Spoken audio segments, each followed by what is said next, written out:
Hello and welcome back to Lorcana Villain. My name is Baker, and today is round 4 of the London Set Championship. Stopping it. At this point in the tournament, both me and my opponent to win out. 5? That's not a high number. I bet you can. Just. It's probably felt like the most serious game of the day, and you'll probably pick up on that from watching our communication and body language. He was a super nice guy, and before and after the game, it was very friendly, but during the match, this definitely felt like the most intense one, because as I say, it was win out or go home. My opponent is one of our visitors from France, Rafelos. I may be mispronouncing that name. Rafelos, if you're watching, I apologise if that's the incorrect pronunciation, but super nice guy, and as we were shuffling up, the French representative from Ravensburger popped over, and because she was checking all of obviously she wanted her players to do well, which absolutely, and she came over to check on us as we were starting out, and he was like, oh, he's one of my best players. And he certainly was a very talented player, and I very quickly find out that he is playing Emerald Steel Discard. From what I saw of his deck across the match, it felt pretty similar to the winning list from Las Vegas, courtesy of Zan Zayed. I have tried to reach out to him, courtesy of a friend, to try and get the deck list. If I'm able to find it before I render this video, then I'll pop it up on the screen now. If not, then I'll still do my best to get the deck list and put it in the description of this video after the fact. A quick shout out to the channel sponsors, Cardmarket. If you're looking for Lorcana singles, then check out Cardmarket. But let's jump in and see what happens. Yeah, and then cover outpaced me. Now, I'm Mulligan 5. I tried to work out what I kept. I'm pretty sure the fishbone was one of them. Other than that, I'm not sure. But you do see, finally, for the first time in 2 matches, we do have the turn 1 Porpsicle, but our opponent opens up with a Diablo, revealing the entire hand. And my hand this time is not too bad, but because I'm up against Emerald, which has now been revealed to me, having this 1 jump and being on the draw is not good at all, because it's prime prey for an Ursula. Having the Brawl is also super important. Unless he's got the Cove, this could potentially put him off a Shift Diablo. So yeah, my hand's not bad, but just unfortunate that I am going to lose this 1 jump with no opportunity to negate that. If I was on the play, I could either play it or I could play T-Po and ink it with T-Po. Now, I opt to ink the Quill here, which may still be wrong, but I don't think it's as clear-cut as potentially my previous games where I inked Quill, and I do think that was wrong. At this point, I don't know if he's paired with Steel. It could also be Amber. Either way, I'm expecting discard. And there's certainly an argument to just using my first couple of turns to just ramp and use the Fishbone Quill to empty my hand and take some of that advantage away from them, especially if they're utilising things like Prince John. And yeah, there's definitely a case for that being correct, but I just didn't want to get to a point where I was just like, okay, I can ink myself up to 6 ink, and then I'm just top decking, and if my top decks are bad, then I just lose. I wanted to have a little bit more control over the game. I already know it's very likely I'm losing my 1 jump. I still need to ink something on turn 2 to play the T-Po to then ink something else from my hand. So on 3, I'd much rather be playing Flavisham, popping the Porpsicle, getting me some card draw, and hopefully building me into some more 1-drop items. I've got 4 another 3 Ice Block, and 1 Vitalosphere. And it did also occur to me to ink the Vision of the Future, which was probably wiser for turn 1, but again, if I'm expecting a lot of discard, I'm really valuing this Vision of the Future to help me find something that's going to get me back into the game, whether it's another item for Flavisham, or if I can get to 7 ink, then a Be Prepared or a Scar at the right time. So I'm definitely open to feedback on this turn, whether or not Fishbone was the correct or the incorrect ink there. I can definitely see the case for just inking the Vision, and then on turn 2, if I don't top something more convenient to ink, then inking the Fishbone Quill. But I think my line and my thought trail about how I wanted to go into the match isn't necessarily incorrect. I just wanted to have a bit more control over it. And obviously this Brawl could be super important, so I'm hesitant to part with that. But yeah, just to catch us up, turn 2, they are able to discard that, let the Storm Rage on, and shift the Diablo and get their engine going. My turn 2, I ink the Vitalosphere. And on his turn 3, he puts down Ursula, Deceiver of All. I am going into a turn where I will be able to play Brawl as it stands. Originally, I wanted to Flavisham on 3, but as soon as this Diablo shifted, it became more optimal to Brawl. But yeah, now providing me this choice with the Ursa Deceiver of all. My hand here is Brawl, Flavisham, Maui, and 2 Vision of the Future. Now, just in inking and playing this Brawl, I'm putting myself down to 3 cards, which if he then does Sudden Chill with Ursula and then just plays another one, that's my whole hand gone. Or just 1 Sudden Chill with Ursula, and I'm also fearing the Friar Tuck. So as much as I want to remove this Diablo, especially before I play Flavisham, I just feel like my cards are more important to me than his. He has a perfectly reasonable line to leave me top decking with just 4 ink. And then this Diablo gets completely out of hand, and as it stands, I've got a Vision of the Future that I can hopefully use to find an answer for that Diablo. All of that was my perspective at the time. In hindsight, looking back and watching this match,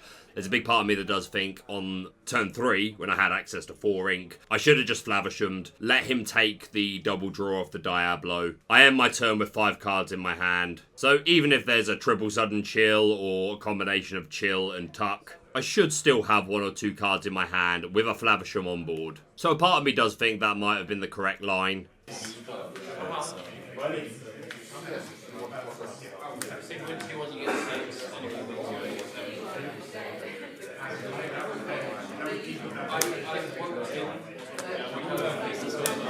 So he does have the double sudden chill, so I discard Maui and Vision of the Future, leaving me with just Flavisham in hand. And yeah, I do now feel like Flavisham would have just been the better play. I'd have 2 extra cards in my hand right now, and I'd have had more options to discard things that were less valuable from that double discard I just did. Perhaps I could have still had the Brawl, and then maybe from these extra cards I found a 1-drop item, so I could have brawled the Diablo and then played the item, quested the Flavisham, drawn some extra cards that way. And as long as I'm inking every turn, then I'm building towards my big threats like my Sisus, my B-Preps. Honestly, I think I've learnt more about how this deck should be piloted just from watching the games back and editing them to release this content.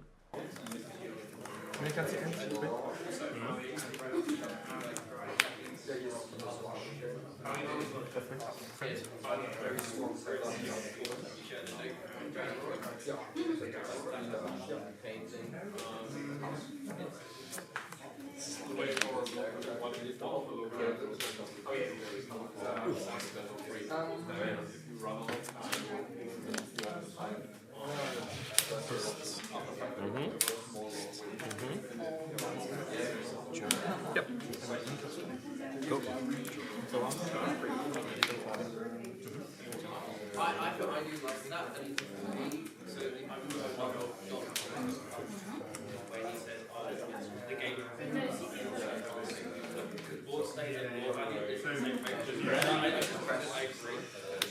Fishbone. Yep. Fishbone. Quest. Drop. Diablo if you want. Yep. Okay, 2 ink. Yeah.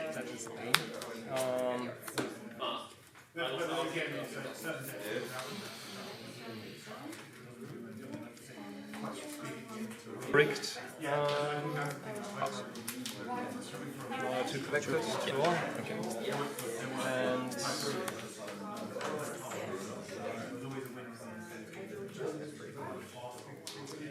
3 count? Yes, sir.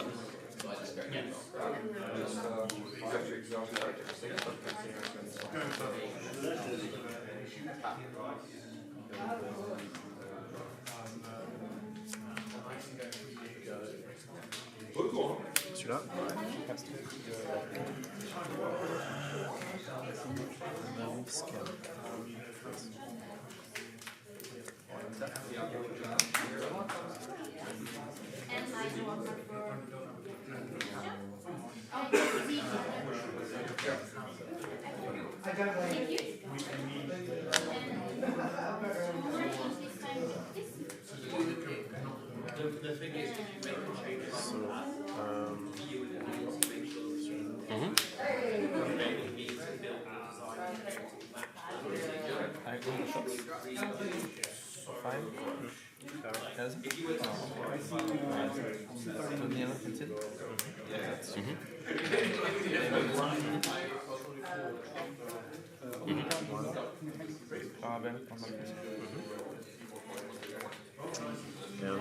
Yeah, no, my bad.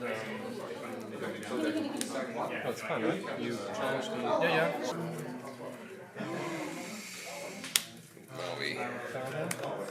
Stop. Yep.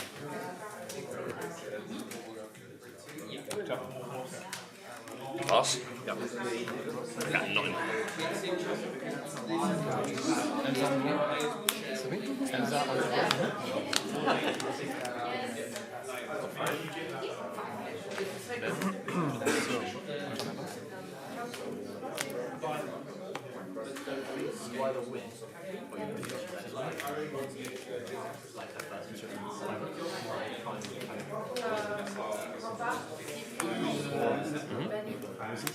So just to point out here, because unfortunately it isn't caught with the angle of the camera, but he puts down a Muses here. And when I was initially editing this back, I panicked because I put this Flaversham into my hand and didn't see the Muses, and I was like, oh my god, why did I do that? What was going on? And in my head I was like, oh my god, I've cheated. It wasn't intentional, but I've just put a Flaversham in my hand. I'm gonna have to make a big confession. And then I realised it's because there's a Muses on board. But yeah, unfortunately not a whole lot from me. Just able to put down the Scar on 7, just so I've already got that down. When he does start turning characters sideways, or maybe to sing Be Prepared, and then I can do something else with the ink. I've got another Flaversham in hand. I think if I'd have played the Flaversham on 3 instead of the Brawl, I'd still have the same amount of cards I do now, but he would have 2 less. And he would also have another Ursa Deceiver of all on board. Mm-hmm. 1, 2, 3, 4, 5. Go.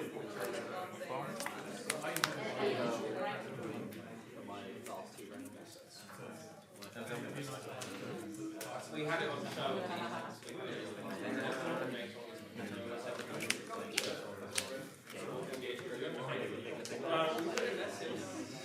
Fourth Tala? Yep.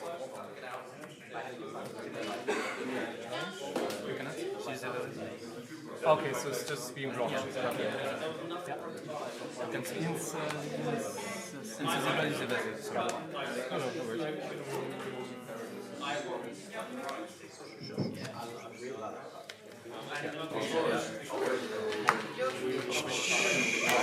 Beasts.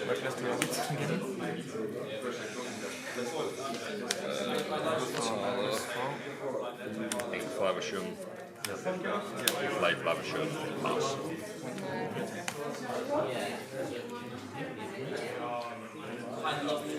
He's able to sing, right? Yeah.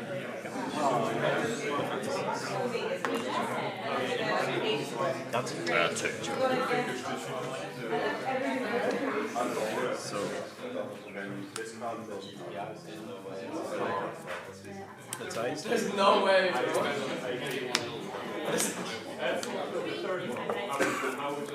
Play 4.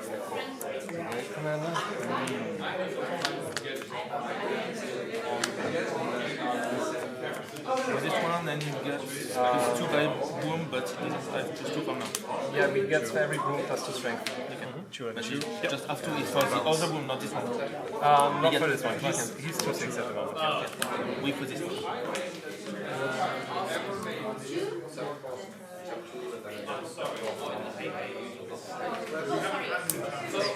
That's good. I mean, it was game before that, really, but... Oh my god. What are the odds? Just feel for the prepared, but I have a really good starter. Yeah. So, Raphaelos is able to take game 1. That Pete there shutting down any chance of a B-prep off the top to stabilise and maybe mount a comeback. But yeah, I definitely think I went wrong with the playing Brawl on turn 3. I should have just Flavershammed on that turn. I think I was right not to go down the Fishbone Quill route. I would have completely lost my hand with not really enough ink to be able to rely on my top decks. And playing the Flaversham on 4 and hopefully brawling the Diablo on 5 would have had him a few cards less, but ultimately I'm not sure how much it changed the overall match. Nonetheless, we go to game 2. And you can see our opening hand is not exactly ideal. We do have a Ice Cube for turn 1. We've got a Grand Martala and a Vision of the Future up in there. And then we've got 3 Maleficent Dragons and 1 Scar.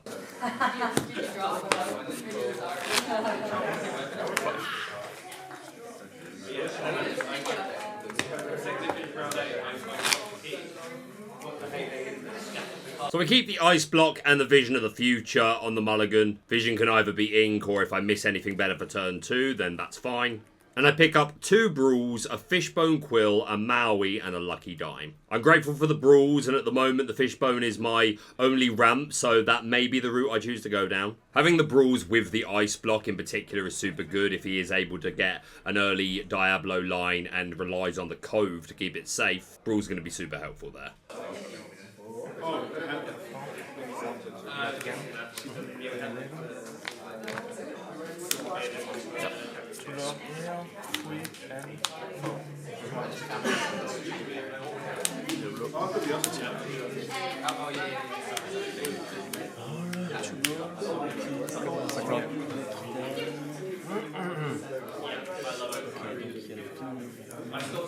I played some boom deck, so I know if I let you get the board, it's really hard to get it back. Yeah, I had that kind of disappointing hand. I tried to do better the next time the mulligan didn't what I wanted, but now I'm going first, now I can prove that it works.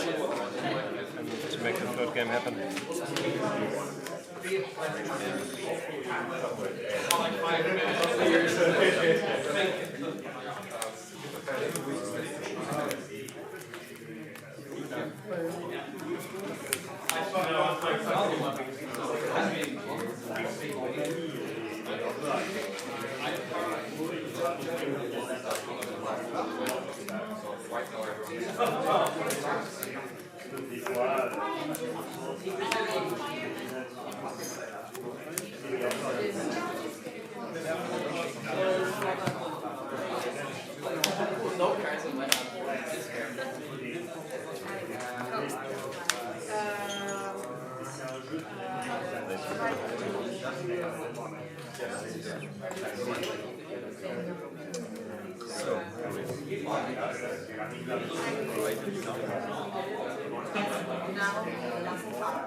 So he does have the turn 2 Diablo Shift, discarding the Strength of a Raging Fire, singing the Sudden Chill, and I've got a dime, easiest discard of my life, and I'm feeling pretty good about this because I know I've got Brawl. I'm going to be able to remove this Diablo even if it's moved to the Cove. Inks the Tinkerbell when you see me nodding because that's super good information to take into account. Not all these lists are running the Tinkerbells. I hope it's not going to be another 13 cards without one.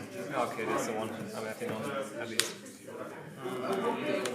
And we do see the Hidden Cove played for 1, and then 1 ink paid to move the Diablo there, which I'm feeling great about. As I said, I've got the Brawl, I've got the Ice Block. Who's going? Yep. Ice Block? You went first, I think. Yeah. Pass. With this deck, it's kind of, prerequisite.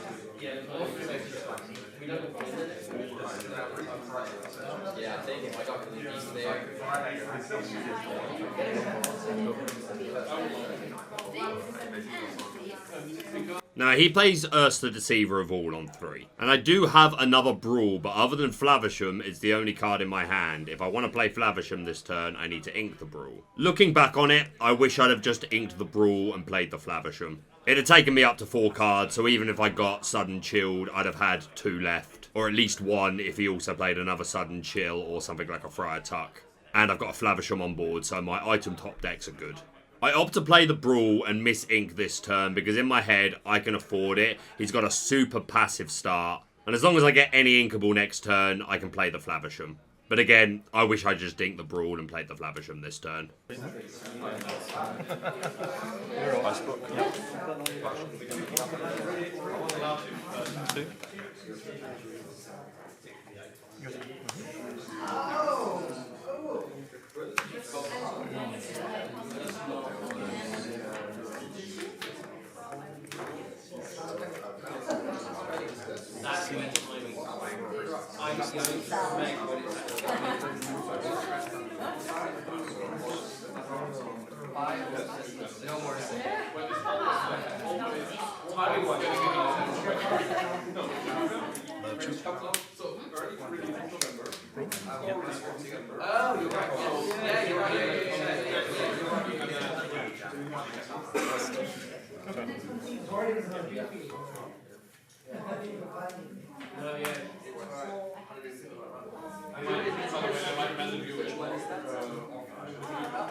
One.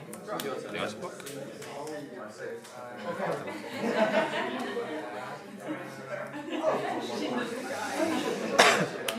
Yep. That's one. Draw. How many? Two.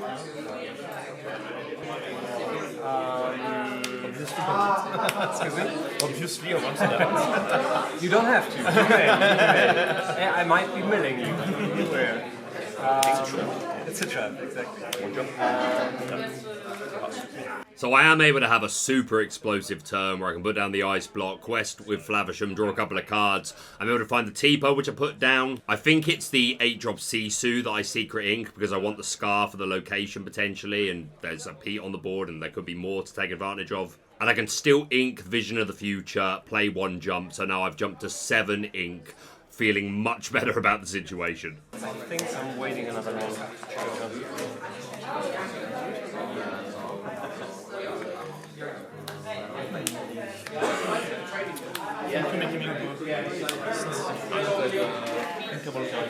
You got some ink? Yeah. Yep. So, like, Cards. 5. I need to check this one again. So, Sorry, that one. You'd seen the Scar anyway. So I am able to find the Be Prepared off the top of the deck. A little bit of luck well earned, I believe. Medusa would have also been a perfectly fine top deck there just to remove that beast. And yes, I very nearly played the Scar. And some of you may be thinking, no, I chark you on that. I hadn't exerted any ink. All I did was present my Scar to my opponent and say, be prepared.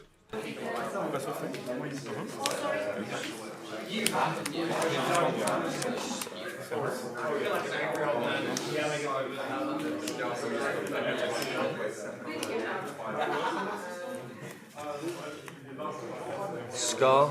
Yep. It's the cove. Yep. Pass.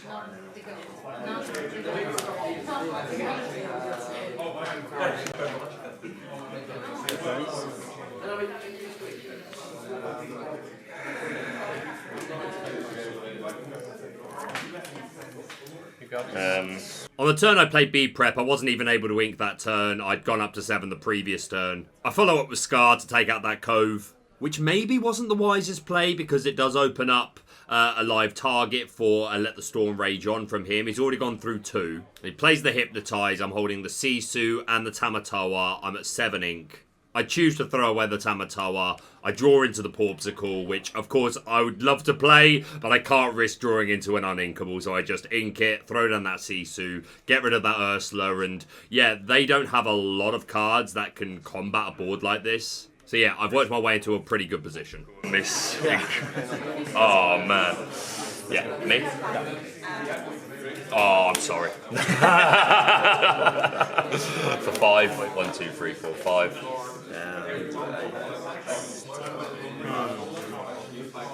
I would fight myself. Yep.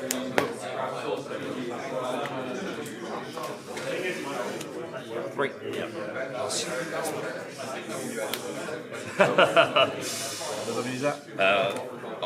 I 1, 2, 3, 4, 5, 6, 7, 8.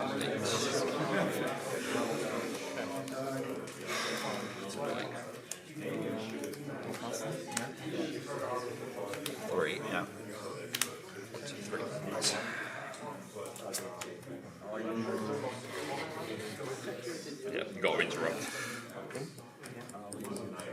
then Oh no, you don't. I've got 4. Yeah, you got another turn. Sorry. Maths took a toll there.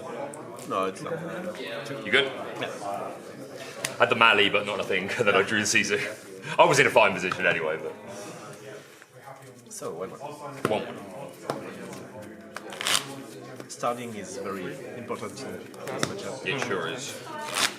So we are able to take game 2. When he put down the second Diablo, I already had a Mali Dragon in my hand at 8 ink, and then I drew into the uninkable Sisu, which was a little frustrating, but I was already in a perfectly fine position, and yeah, we are able to take game 2. He didn't have much going on at all for that game concerning his start. I don't think my start was anything too crazy. The B prep when we got it was super nice, but again, there were a couple of other cards in the deck that could have also got us there. But I was mostly happy with my play in this game. Time to go on to game 3 and see who still has a chance of making top 8 at this event. Rafelos is on the play, which, as he said himself a moment ago, is pretty important in this matchup. Let's see how it goes. So, pre-mulligan, my hand is Maui, Gramatala, Be Prepared, Tipo, Flavisham, Maleficent Dragon, and Tamatoa. I choose to mulligan 6, I just keep the Tipo. I think this was too greedy. I think holding on to the Flavisham and the Tala is super good. I'm going to be T-Poing on 2 anyway. And if I got a 1-drop item, then on 3 I can Flavisham. If not, I can Tala. There's also something to be said for holding the Maui or and the Maleficent. Just for assured ink, I would like to dig a little bit for that 1-drop item, and I think that's what really motivated me to throw so many back. And in that sense, I kind of could have get the Flavisham, but I keep being in positions where I've got too many Flavishams and not enough items, so I think in my head I'm just like, oh, I'm sure I'll find another one before it's relevant, if it's relevant. So yeah, I do think I mulligan a bit too aggressively here. Especially because I want to decrease the odds of them getting value off of 2-drop Ursula. So obviously I'm always throwing back the Be Prepared. But yeah, the more cards I keep, the less odds that I'm going to draw into my 1-jump B prep or how far I'll go. So yeah, probably my worst mulligan of the tournament. Now you can see my bad hand. I mean, that's all I kept on the mulligan. Now my mulligan was greedy regardless of the hindsight. But there's some hindsight right here. Look at this hand of double Medusa, Scar, Tamatoa, Flavisham, 1 jump on the draw against green, and that Tipo. Nah, mate. Yeah, but not fast enough. Your deck is really a challenge to pace mine. I think it's the weirdest setup for me to play against. What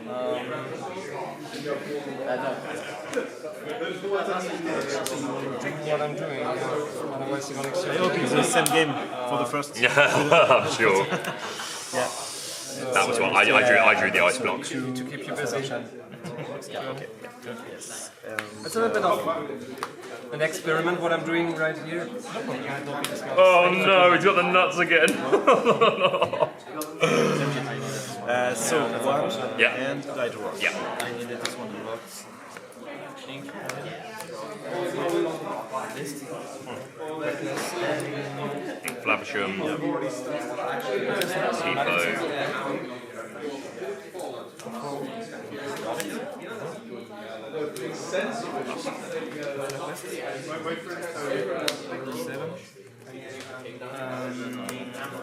Neil, this one?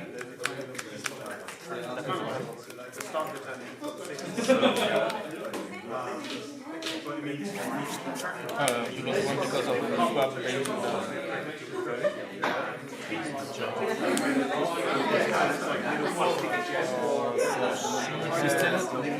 Oh, you're singing.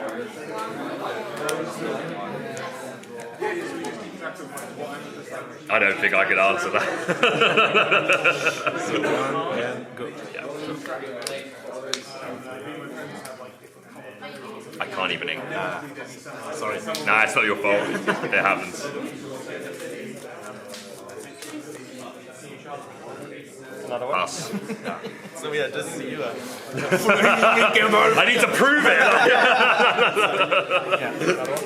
it. So you see, I can't even ink. I'm holding Scar, Medusa, and how far I'll go. He has an incredible start with the perfect curve with the Ursula and the Shift Diablo, gets the Prince John down on 3, singing Sudden Chill. Had I not mulliganed as aggressively, there's a chance that the Ursula 2 drop would not have gotten value. It's hard to see an opening like this from them and say that I feel like I'd have had much more of a chance against this particular board state, but nonetheless a very harsh lesson learned with the just overly aggressive mulligan and hugely punished for it.